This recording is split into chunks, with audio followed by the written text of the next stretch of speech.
Hello and welcome to the Thinking and Learning Skills presentation for future teachers.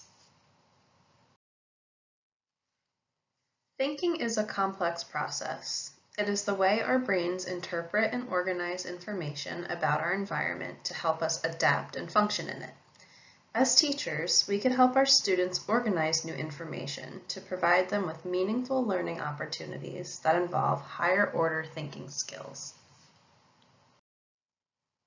There are various types of thinking processes. Depending on the complexity of the task at hand, different parts of the brain are involved during this process. Cognitive thinking involves many forms of thinking. Recalling, analyzing, and evaluating are examples of these types of thinking. Regardless of the type of thinking, these processes could be viewed as representational. Much of our thinking involves creating associations between our prior knowledge and our new experiences. Emotions have a strong impact on our ability to access new knowledge. Depending on our emotional state or feelings about the learning situation, our emotions have the power to either hinder or promote new learning from occurring. With this information in mind, it is important to understand that as teachers, we should strive to ensure that our classroom emotional environment is both positive and supportive to promote increased engagement, higher order thinking opportunities, and overall optimistic feelings about learning. Although Bloom's taxonomy was developed in the 1950s, it is a commonly referred term used within the education field. Bloom and his colleagues developed a classification system for the 6 levels of complexity of human thought. It is intended for teachers to understand not only the levels of complex thought processes, but to help teachers develop an understanding of how to move students to increasingly higher complexities while learning.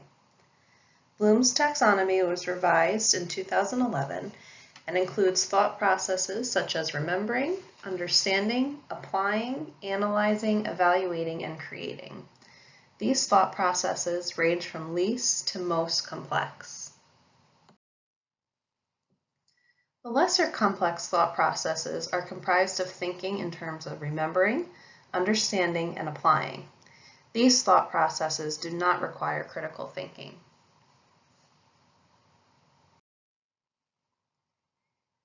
Thought processes including analyzing, evaluating, and creating involve more difficulty in terms of complexity. These thought processes require the learner to think critically and creatively to solve a problem rather than simply recite information. Although the terms complexity and difficulty are used interchangeably at times, they have different meanings. In terms of Bloom's taxonomy, complexity refers to the higher order thinking processes we implement when learning new information. This thinking goes beyond simple recall and involves developing a more meaningful understanding of the information. Difficulty instead refers to the amount of effort the learner must utilize during a complex learning task. This will determine what level of higher order thinking will be used to achieve a learning outcome. When teachers provide their students with opportunities to participate in more complex thinking processes, students are engaged in a more meaningful learning experience. Thinking processes are more elaborate. They involve thinking critically and creatively. In addition, the brain's frontal lobe is more engaged. It begins to create connections between other regions of the brain. This helps the learner be able to generalize, apply, and retrieve the newly learned information more likely in the future. When implementing Bloom's taxonomy within the classroom, it is important for teachers to consider the natural progression of understanding, applying, and presenting information learned.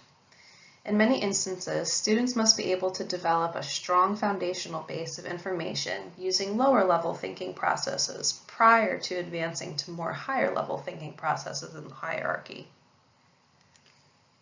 It is also important for teachers to engage students in a learning process that takes their unique needs and preferences into consideration.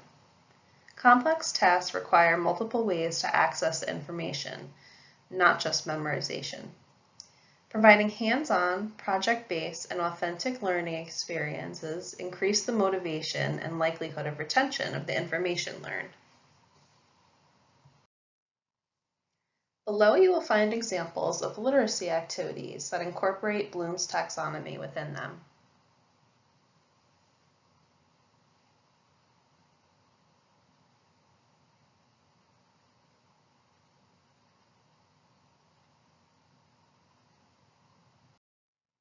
Thank you.